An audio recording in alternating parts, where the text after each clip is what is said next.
नमस्कार नमस्कार नमस्कार। तो कैसे हैं आप सभी लोग? आशा करता हूं बहुत अच्छे होंगे। तो भाई साहब, आज मैं आपके लिए क्या लेकर आया हूं? ये वीडियो क्या है? तो आज मैं आपके लिए आया हूं क्लास 10th रोड मैप। कैसे हम 98% स्कोर करेंगे भैया? कैसे करेंगे यार? देखो, बहुत सारे बच्चे तो शुरू कर दिए होंगे 10th क्लास अपना, लेकिन बहुत सारे बच्चे अभी सोच रहे होंगे कैसे करेंगे, क्योंकि 10th क्लास का बहुत बड़ा हवा बना रहे हैं। 10th क्लास बहुत मतलब कुछ बोर्ड है, मतलब बहुत कुछ है। कैसे करेंगे भैया 10th? तो भाई साहब, अगर तुम 10th शुरू नहीं किया है तो ये वीडियो देख। जो शुरू कर चुका है वो वीडियो देख सकता है, उसको थोड़ा एक्स्ट्रा नॉलेज हो जाएगा कि कैसे अगर कुछ गलती कर रहा होगा तो इधर से उसको रेक्टिफाई कर सकता है। अगर तू शुरू नहीं किया है तो शुरू कर ले। हर एक चीज में बता दूंगा कि क्लास 10 तुझे जर्नी में क्या क्या फॉलो करना है, हर एक सब्जेक्ट का हर एक चैप्टर तुझे क्या वे फॉलो करना है कंप्लीट करने के लिए। और लास्ट में मैं कुछ अपना पर्सनल सलाह भी दूंगा, तो उसे भी तुम सुन सकते हो। तो चलिए शुरू करते हैं आज का वीडियो, जो कि है क्लास 10th रोड मैप के ऊपर। उसके पहले कोई एक बच्चा पहले वीडियो में कमेंट किया था कि भैया माइक लगा लो, अच्छा होगा। तो लगा लिया भाई। अच्छा लग रहा हो ना? वॉइस अच्छा रहा ना? चलो, मैं क्या अच्छा लगा, मतलब वॉइस का पूछ रहा था, ठीक है। तो यार, सबसे पहले मैंने इधर लिखा है कि 10th is much easier than 9th। ये मेरा पर्सनली मानना है, क्योंकि यार देखो, मैं जो एनालाइज करके पता लगाया हूँ कि 9th में कुछ टॉपिक्स उठाओगे और 10th में कुछ टॉपिक्स अगर उठाओगे तो काफी इजी होते हैं 10th के टॉपिक समझने में 9th से, मुझे ऐसा लगता है। और कहीं ना कहीं सिलेबस भी अगर तुम 9th का उठाएगा तो सिलेबस भी कहीं ना कहीं थोड़ा सा कम रहता है 10th से। जैसे कि मैं अगर तुझे एग्जांपल दूं, जैसे सर्कल्स तुम मैथ्स में पढ़ता है 9th में, उसमें तुम कितना थ्योरम्स पढ़ता है? 10 से 12 थ्योरम्स पढ़ता है। लेकिन 10th का सर्कल का जो चैप्टर है उसमें तुम 2-3 थ्योरम से पढ़ेगा। मतलब प्रैक्टिकली ऐसा देखा तो 2 थ्योरम्स है, लेकिन 1-2 थ्योरम से एक्स्ट्रा पढ़ना पड़ता है, क्योंकि वो काम आता है क्वेश्चन में, जो कि 9th का होता है। तो वो मतलब मैं तो पढ़ाऊंगा, अगर मैं पढ़ाऊँ पढ़ाऊँ क्या पढ़ाऊंगा भाई, तुम्हें लेक्चर्स में पढ़ाऊंगा तो मैं वो तो 1-2 थ्योरम्स एक्स्ट्रा पढ़ाऊंगा। मतलब ओवरऑल मैं ये बोलना चाह रहा हूँ कि सिलेबस भी काफी कम होता है, और मतलब समझने का जो माइंड लगता है ना, वो भी काफी थोड़ा, मुझे लगता है कि थोड़ा सा मतलब डिसेंट रहता है, और सिलेबस भी जल्दी खत्म हो जाता है। तुम ये ऑब्जर्व करोगे। तो यार, पहली बात तो ये समझो कि 10th 9th से काफी इजी। अगर तुम 9th पास करके आ चुके, 10th तेरा काफी आसानी से निकलने वाला है, कोई लोड लेने की बात नहीं है। दूसरी बात मैंने इधर लिखा है माइंड सेट। इसके ऊपर मैंने स्टार क्यों लगाया? इसके ऊपर जो स्टार लगाया ना, इसका बहुत मतलब क्यों लगाया मैंने स्टार?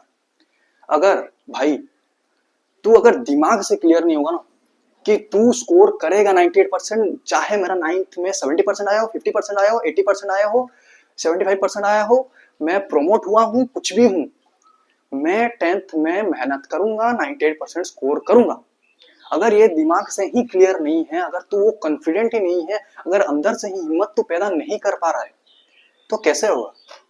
तो मतलब हो ही नहीं सकता। तो फिर मतलब तू मेहनत ही नहीं करेगा, तो माइंडसेट ही क्लियर नहीं है, इधर से तो क्लियर नहीं है कि नहीं भैया मुझे स्कोर करना है। तो हाँ भैया, अगर स्कोर हो जाए तो अच्छा है, मजा आएगा, अगर नहीं हो तो भी चलेगा।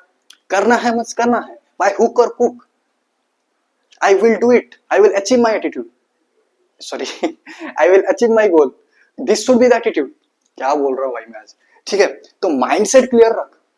माइंडसेट क्लियर नहीं रखेगा तो कुछ नहीं होगा। ये गोल गोल एम एम कोई काम का नहीं। माइंडसेट क्लियर रख। तीसरी चीज, फॉलो लेस टीचर्स।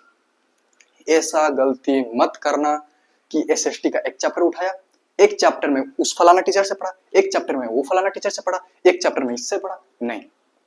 सबसे पहली बात, अगर तुम सपोज तू मैथ सब्जेक्ट उठा रहा है, ऑनलाइन जा, काफी सारे टीचर्स है।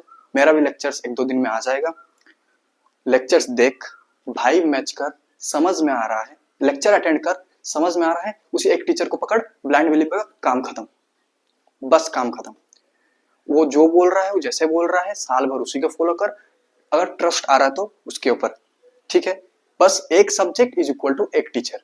मेरा कहने का मतलब ये, ज्यादा टीचर्स ऐसा मत करना कि मतलब 10 चैप्टर है तो 10 टीचर से पढ़ रहा हूँ, ऐसा मत करना ही गलती। क्योंकि फिर समझने में दिक्कत होते है। लास्ट समय में तो पता चल जाएगा मैं सब बोल रहा हूँ, जो समझने में दिक्कत होता है तो एक टीचर से फॉलो होगा।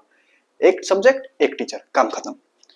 चौथा बात मैंने लिखा है टाइम टेबल नॉट टारगेट।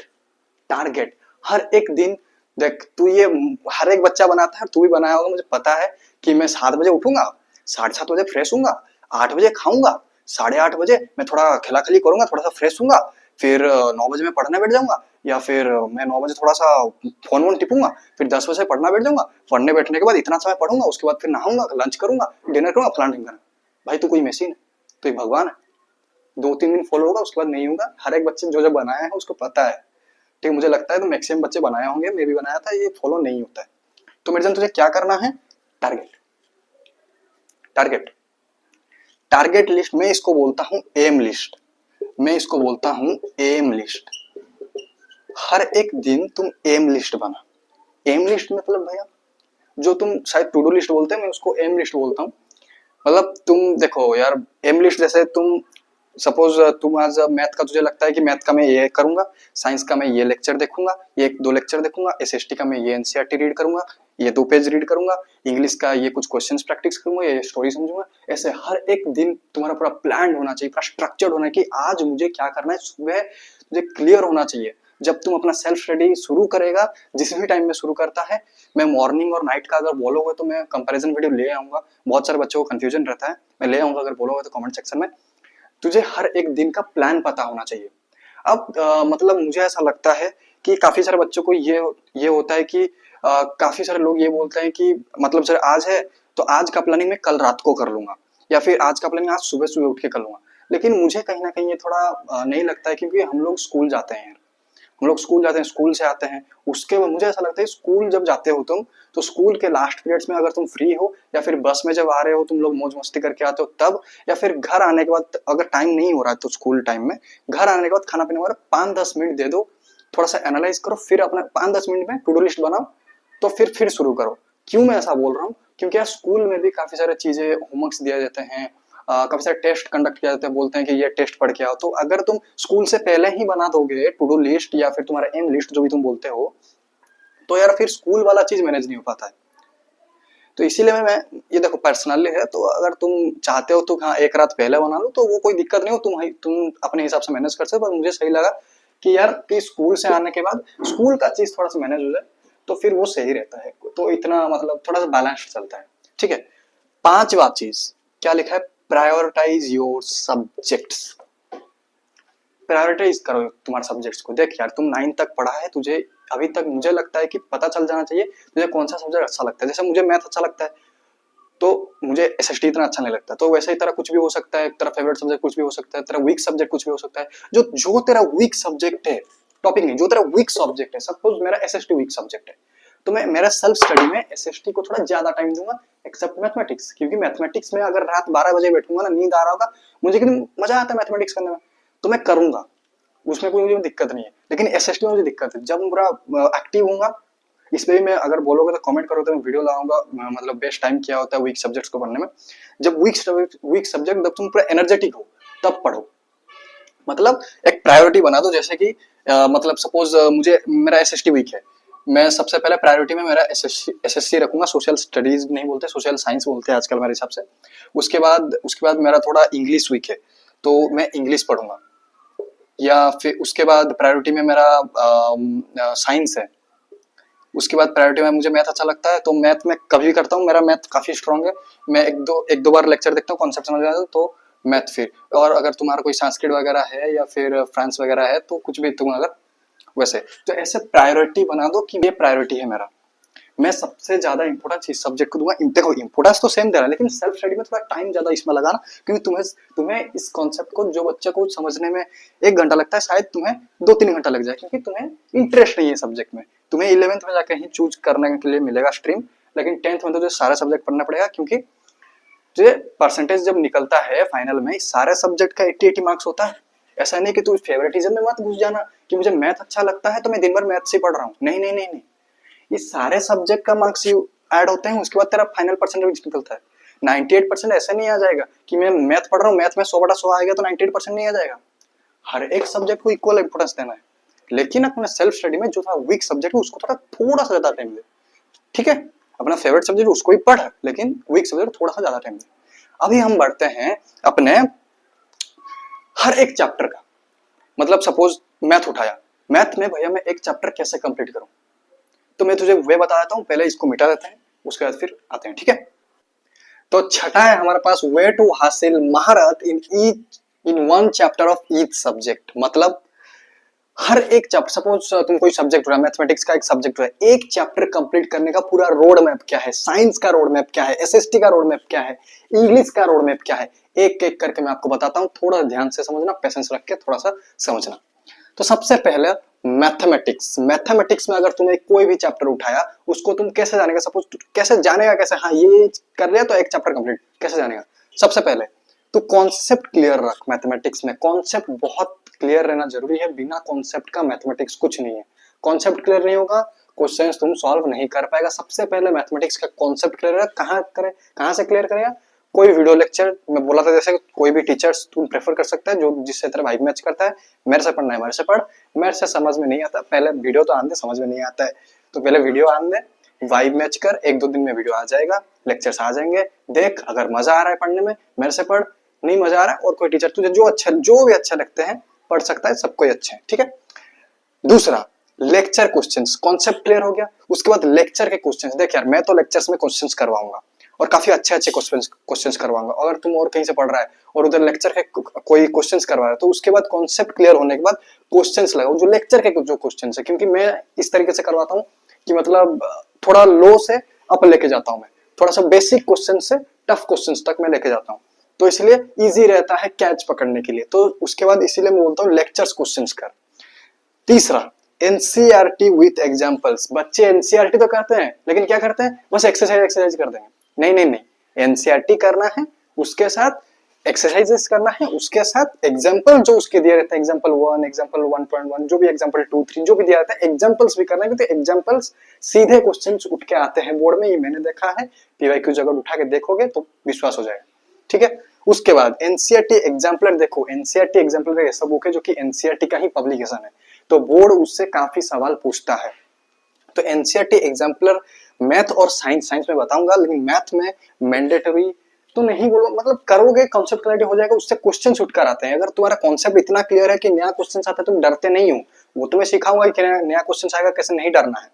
लेकिन अगर तुम एनसीईआरटी एग्जाम्पलर कर रहा है ना, तो थोड़ा सा और एडिशनल रहता है कि हाँ कॉन्सेप्ट क्लियर के साथ क्वेश्चन भी पता है क्या कहाँ मतलब क्या क्या क्वेश्चन प्रोबेबिलिटी है उठ के आने की, क्योंकि इधर से क्वेश्चन उठ के आते हैं। उसके बाद है आरडी शर्मा। देख मैंने इधर ऑप्शनल लिखा है क्योंकि देख आरडी शर्मा एक ऐसा बुक है जो कि काफी भारी बुक है, हर बच्चा नहीं कर सकता। देखो अगर तुम्हें मैथ काफी पसंद है, मैथ पढ़ने में मजा आता है, तो तुम आरडी शर्मा करो, मैं ये बोलूंगा करो तो अच्छा है। अगर नहीं कर पा रहे हो तो उसका एक पतला सा एमसीक्यू बुक आता है, एमसीक्यू अगर मैं आपको दिखाऊं ये वाला, ठीक है, ये वाला आरडी शर्मा का एक एमसीक्यू बुक आता है, ये वाला एमसीक्यू बुक तुम करो, क्योंकि लगता है एमसीक्यू बहुत इजी रहता है लेकिन एमसीक्यू में दिमाग बहुत लगता है। तो 20 मार्क का मतलब 2 मार्क का ऐसा नहीं निकलता, लेकिन 20 मार्क का होता है टोटल तुम्हारा एमसीक्यू। तो एमसीक्यू इसमें हर एक चैप्टर का तगड़ा तगड़ा एमसीक्यू दिया गया है। इस बुक का करो, कोई ब्रांड प्रमोशन नहीं है भाई, मुझे अच्छा लगता है, नहीं तो मैं कुछ कोड वोड देता, मुझे अच्छा लगता है इसलिए मैंने किया था, इसलिए मैं बोल रहा हूँ एमसीक्यू बोलो, काफी फायदा होगा, ठीक है। उसके आगे बढ़ते हैं साइंस के तरफ। साइंस में सबसे इंपॉर्टेंट है थ्योरी। देखिए साइंस में तेरा 3 पार्ट होते हैं, एक होता है फिजिक्स, एक होता है बायोलॉजी, एक होता है केमिस्ट्री। देख बायोलॉजी में तो क्या है, थोड़ा सा थ्योरी पार्ट ज्यादा है, लेकिन फिजिक्स में थ्योरी भी है। थ्योरी नहीं समझेगा न्यूमेरिकल नहीं कर पाएगा तुम, थ्योरी नहीं समझेगा न्यूमेरिकल नहीं कर पाएगा, ये मैं लिख के दे सकता हूँ। और केमिस्ट्री में रिएक्शंस वगैरह बहुत होते हैं, तो वो भी कहीं ना कहीं थ्योरी के अंदर जाता है, तो उसको थ्योरी काफी अच्छे से समझना, रिएक्शंस कैसे हो रहे हैं, एक्सोथर्मिक रिएक्शन, एंडोथर्मिक रिएक्शन, जो भी कॉम्बिनेशन जो भी तरह के रिएक्शन होते हैं, तुम पढ़ रहे होगे तुमको पता चल गया होगा, पढ़ोगे पता चलेगा, कार्बन का हवा लगेगा, ठीक है। तो थ्योरी समझना सबसे पहले इंपॉर्टेंट, थ्योरी को आगे रख के थ्योरी को समझना। उसके बाद make own notes, crisp notes बनाना। सबसे पहली बात तो अपना नोट्स देख, तू और किसी का नोट्स लेगा, वही रेडीमेड नोट्स ऑनलाइन में अवेलेबल है, तू किसी का नोट्स ले रहा है तो अभी तो पढ़ लेगा, लेकिन लास्ट में वो फील नहीं आता है पढ़ने में।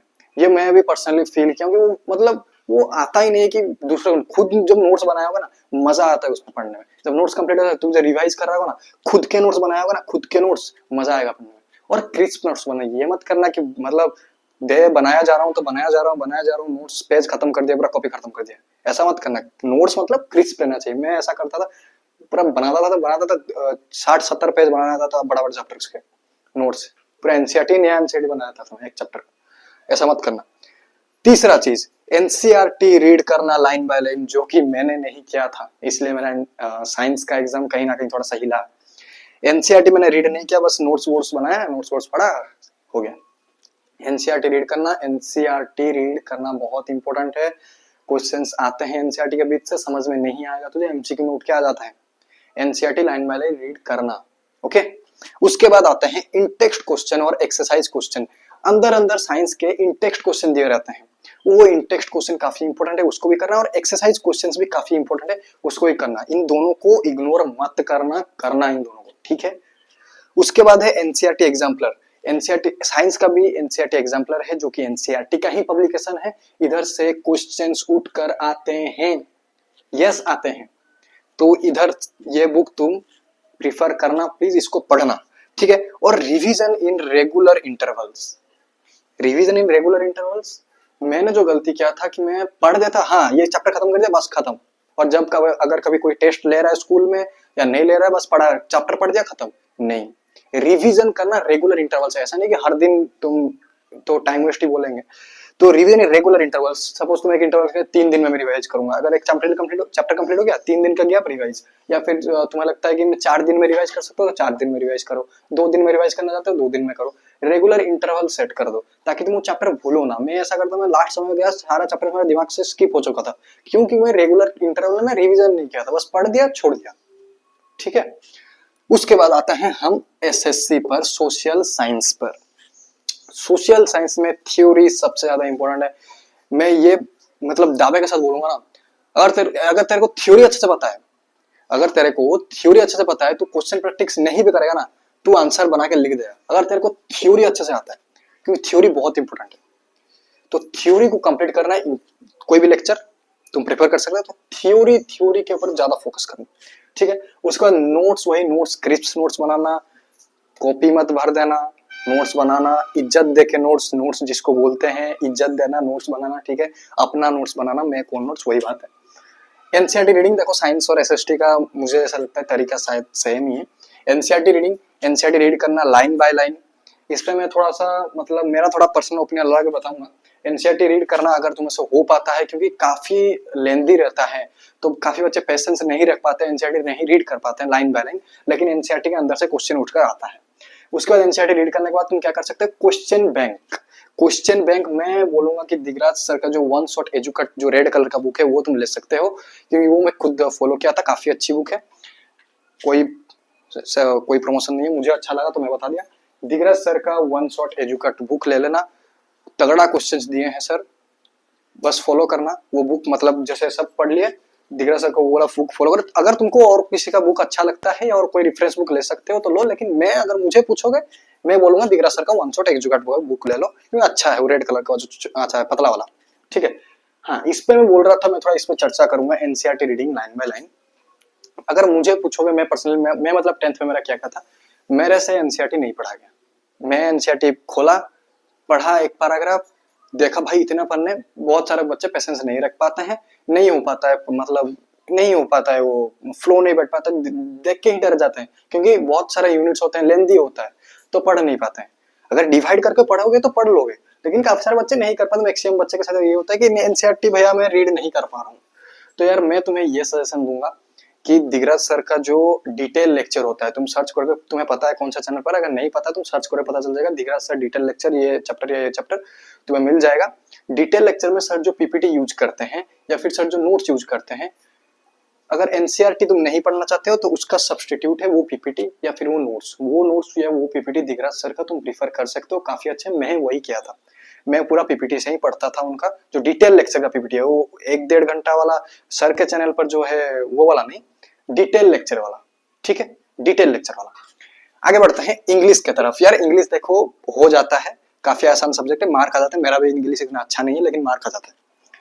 सबसे पहले तो इसका स्टोरी या पोएम बोलता था मैं, लेकिन अभी पोम बोल रहा हूँ थोड़ा सा। तो स्टोरी या पोम सबसे पहले अच्छे से समझो इसको, जो भी जिससे भी समझ में आता है, स्कूल टीचर समझ में आता है वही, फिर जिससे भी समझ में आता है वो समझो। स्टोरी और पोएम को अच्छे से समझो, क्लियर पूरा मतलब ध्यान से समझो। उसके बाद एनसीईआरटी रीड करना, इसमें इंपॉर्टेंट स्टार मार्क लगाएगा। क्यों? क्योंकि बुकिश वर्ड अगर तुम यूज करेगा ना तेरा आंसर्स में, एग्जामिनर बिना आंसर पढ़ के मार्क दे देगा फुल। अगर तू बुकिश वर्ड यूज करेगा, बुकिश वर्ड कैसे यूज करेगा, एनसीईआरटी रीड करेगा तभी तो तुझे बुकिश वर्ड समझ में आएगा, ये बुकिश वर्ड याद रहेगा, या तुझे पता चलेगा बुक में कौन सा वर्ड यूज किया है। बुकिश वर्ड मतलब बुक में जो वर्ड यूज होता है, तो बुक में जो वर्ड यूज होता है अगर तू उसको एग्जाम में यूज करेगा ना, अगर एग्जाम में वो की वर्ड यूज करके अंडरलाइन करेगा ना, एग्जामिनर बस वो अंडरलाइन वर्ड को देख के फुल मार्क दे देगा, 3 या 6 जो भी, नहीं पढ़ेगा पूरा आंसर। ऐसा होता है, इसीलिए बुक की वर्ड को ज्यादा फोकस करो, एनसीईआरटी रीड करना इंग्लिश में, और राइटिंग प्रैक्टिस करना, क्योंकि इंग्लिश का पेपर काफी लेंदी आता है, बच्चों को टाइम मैनेज नहीं होता। तो जैसे हमारा 6 मार्क का रहता है सबसे लेंदी, मतलब सबसे बड़ा क्वेश्चन जो रहता है 6 मार्क का रहता है, तो उसको तुम टाइमर लगाओ। अगर तुम 6 मार्क के क्वेश्चन को सोच के लिए 20 मिनट लगा देते हो, थोड़ा कम करो, 15 मिनट, फिर 12 मिनट, टाइमर लगा के थोड़ा थोड़ा स्पीड, राइटिंग स्पीड बढ़ाओ, राइटिंग प्रैक्टिस करो। अभी से करोगे पूरा बोर्ड में महारत हासिल कर दोगे राइटिंग प्रैक्टिस में, ठीक है। ग्रामर पे बच्चे फोकस नहीं करते हैं, मैंने भी नहीं किया था। ग्रामर बच्चे होते हैं लास्ट में आके पढ़ लेंगे, बता रहा हूं, पल्ले नहीं पढ़ेंगे, ग्रामर दिमाग के ऊपर से चले जाएंगे। ग्रामर लास्ट में मत रखना, अभी से ग्रामर पढ़ना, ग्रामर पे फोकस करना, प्लीज ग्रामर पे फोकस करना।